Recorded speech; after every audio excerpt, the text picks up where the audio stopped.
स्तुति पातु प्रभुंकर दया प्रभुंकर प्रेम आम मान प्रति रही अच्छी अति निमंते सुंदर सकाल समय मध्य प्रभु को वाक्य नहीं शिखापी प्रभु सुंदर सुजोग देथिबा सकाशु पवित्र प्रभु गौरव पातु स्तुति पातु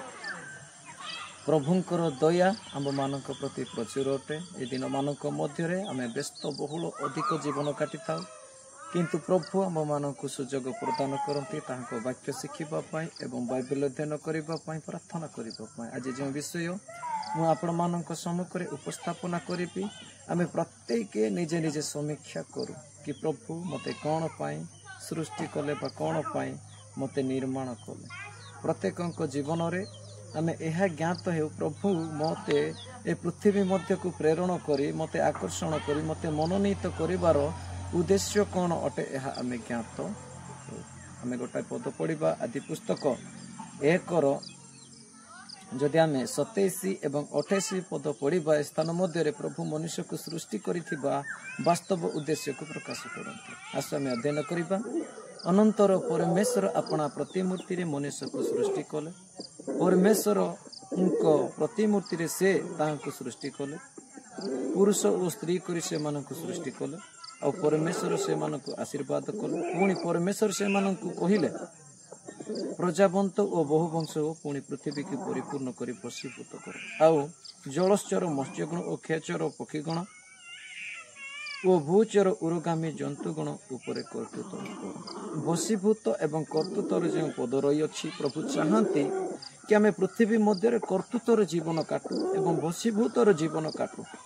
आमठारे समस्त अथॉरिटी समस्त अधिकार प्रभु कौन करिसंती प्रदान करिसंती मोर प्रिय लोक माने जतेबेले में प्रभु को आज्ञाकारिता प्रभु को निकट में अपनार समस्त गति को समर्पण करबा प्रभु हुए तो आम बाह्यक भाव में दरिद्र बा अभावग्रस्त होता पारू किंतु आत्मिक भाव में प्रभु आम मान को केबे भी तले रखा चाहती ना प्रभु आम मान को आत्मिक भाव में उन्नत एवं आत्मिक भाव में लोक मान निकट में महान करने चाहती यहाँ ही प्रभुंर योजना अटे एथिपाई ही प्रभु आम मान के पृथ्वी मध्य सृष्टि कर प्रभु स्वर्गस्थ परमेश्वर अटंती प्रभुंर वाक्य आम मान को प्रकाश करे से राजा मानकर राजा अटंती जदि आम माने देखा प्रभु आम मान के पृथ्वी मध्य राजार जीवन काटापी ए पृथ्वी मध्य को आम मान को प्रेरण कर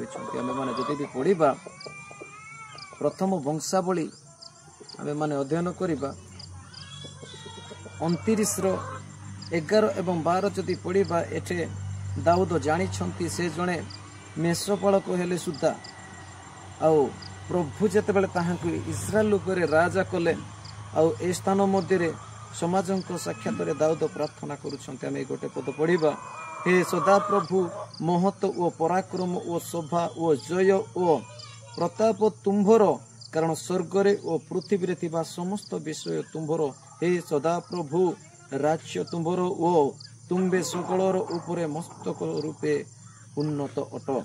तुम्भठारु धन ओ संभ्रम आसे आउ तुम्बे समस्त ऊपर कर्तृत्व करुछ बल ओ पराक्रम तुम्भ हस्तरे अच्छी पुणी महान करिबार ओ समस्त बल देवार तुम्बर हस्ताधीन अटे ए हेतु हे आम मानक परमेश्वर आमे माने तुमको धन्यवाद करुछु ओ तुम्भ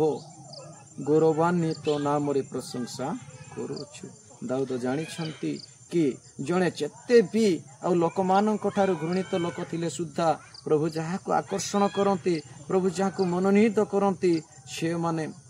आउ सर्वश्रेष्ठ अटंती धन प्रभुंकर संभ्रम प्रभुंकर समस्त कर्तृत्व ही प्रभुंकर पराक्रम प्रभुंकर महत्व प्रभुंकर प्रभु को जदि आम संतोष जीवन काटिबा तेबे प्रभु आम मान को खत राशि उठेकी आउ पर्वत शिखर स्थापन करने विश्वस्त एवं न्यायवान अटंती ताहांकटारे अधिकार रही अछि ताहांकटारे पराक्रम रही अछि आमे जेबे प्रभुंकर शरणागति हेबा अपनारे सांसारिक जीवन को आमे पछरे पकई शारीरिक विषय को पछरे पकई आत्मिक विषय प्रति जदि आसक्त हेबा प्रभु नितांत भाव में जो वशीभूत आम मान के पृथ्वी मध्य कर्तृत्व करने सृष्टि करिसंती ताहा आम्बे माने पृथ्वी मध्य करबा आमे सर्वदा प्रभुंकर संतोषजनक जीवन काटिबार रही अछि आ गोटे पद रही अछि जाकि लूक पुस्तक रे प्रभुंकर वाक्य आम मान को प्रकाश करे जड़े सत सेनापतिंकर विश्वास विषय आम मैंने स्थान मध्य पाइछु। यही सत सेनापति दास अति पीड़ित मृत पाए पीड़ित थिबा समय जदि आम मैंने 7:1 आउ 9 पर्यंत 10 पर्यंत पवित्र शास्त्र जदि आम लूक पुस्तक अध्ययन करबा एठे सत सेनापति दासर सुस्थता विषय लेखा अछि। एही सत सेनापति वास्तव में जड़े जिहुदी नुहे। आ स्थान मध्य जदि आम 5 पद पढ़ा कारण से आम मान जाति की प्रेम करती ओ आपे आम मान निमंते समाज गृह तोली दियंती। से जीशु से मानकर संगरे गले से घरर अल्प दूर उपस्थित हुए सत सेनापति बंधु मान पठाई ताहां कहले प्रभु कष्ट करंतु नाही कारण आपण जे मो घरे पाद पकाइबे मु एपरि योग्य नुहे एणु मु आपणक निकट को जीवाकु निजकु योग्य मणिले नाही किंतु पदे आज्ञा करंतु मोर दास सुस्थ हेबे कारण मु पराधीन मनुष्य हेले सुद्धा मोहर अधीन रे सैन्य माने अछंती आ मु जनक जाओ कहले से जाए अन्य जनक आस कहले से आसे पुणी मोर दास को यह कर कहले से ताहा करे। जीसु ए समस्त कथा शुणी तांको विषय चमत्कृत हेले आ बोली पड़ी तांको पछरे आसुथिबा लोक समूह को कहले मु तुम मान को कहूची इस्राएल मध्य रे सुधा एडे बड़ विश्वास पाई ना।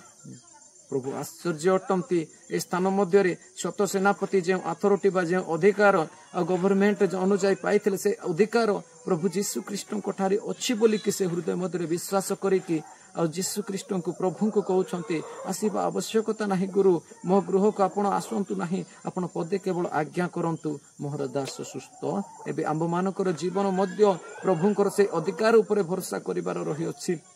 प्रभु आंब मानकु शत्रुर समस्त अधिकार उपरे आ विजय हेबा पई सामर्थ्य देछंती। जदि आमे माने पढ़िबा लूक पुस्तक 11:28 रे प्रभुंकर वाक्य आंब मानकु प्रकाश करे। जदि आमे देखिबा स्थान मध्य रे लूक पुस्तक 10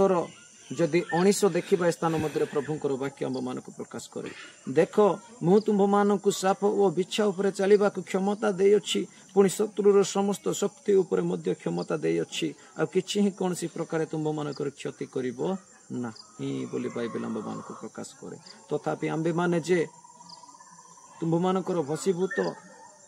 तथापि आत्मा माने जे तुम मानकर भसीभूत अटंती एथिरे आनंद करो नाही किंतु तुमरो नाम जे स्वर्ग रे लेखा अछि एथिरे आनंद करो बोली प्रभु जीशु आंब मानकु वाक्य जरिया रे आ चेतना दियंती। आमे समस्त शत्रुर शक्ति उपर क्षमता प्राप्त अटु आमे केते बेले ए अधिकार बा केते बेले ए क्षमता को प्रयोग करि परिबा जेते बेले आमे प्रभुंकर वाक्य को हृदय मध्य रे रखिबा प्रार्थनार सहित प्रभुंकर संतोषजनक जीवन काटिबा प्रभु नितांत भाव रे आंब मानकु कोन करिवे दया करिवे। से दिन मौसा को जेपरी से जष्टि रे प्रभु अथॉरिटी देथिले अधिकार देथिले से जेते बेले आ से मौसा